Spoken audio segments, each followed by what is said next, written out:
Hello guys, welcome to my channel.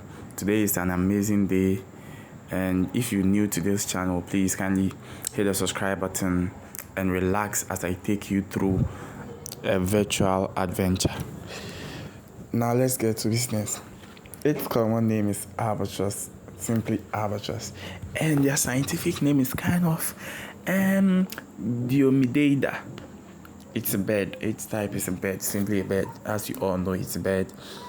Its diet is carnivore. It means it is a carnivorous bird, and it feeds on the flesh of other animals, either dead or living animals. Their group name is flock. The average lifespan in the wild is 50 years.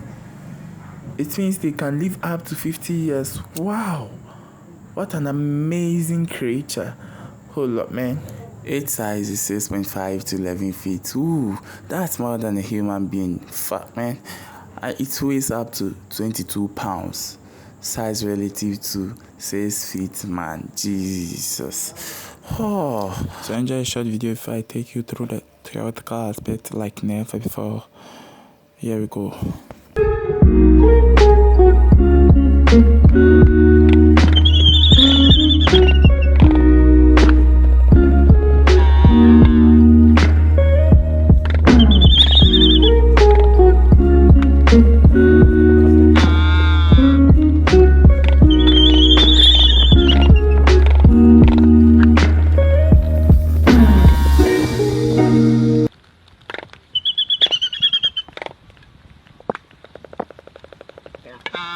Also, welcome back, and let's continue. Here we go. Also, its breeding process. These long-lived birds have reached a documented 50 years of age. They are rarely seen on land and gather only to breed, at which time they form large colonies to remote islands. Mating pairs produce a single egg and take turns caring for it. Young albatross may fly within 3 to 10 months. Wow, depending on the species, but then leave the land behind for some 5 to 10 years until they themselves reach sexual maturity. Some species appear to mate for life. So how do they feed?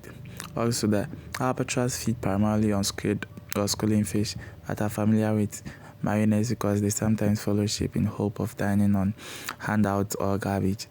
Albatross have special place in maritime law and suspicion. Also, most memorable evoking Samuel Taylor's Coleridge, the rhyme of the ancient mariner. And they do have some relationships with humans. So relationship with humans. Some albatross species were heavily hunted for feathers that were used as down and in the manufacture of human hats. The Laysan albatross was important to indigenous excavation of Aleut and Eskimo settlements, reveal many albatross bones and suggest that the birds were an important part of human diet in the region. Serious. Also, thank you for watching this video. Actually, I'll be bringing some updates, and give me a thumbs up for a good work done. So you room 9, you are in room 9. Let's form a community by suggesting and recommending the channel for friends and families. Thank you very much. Bye bye.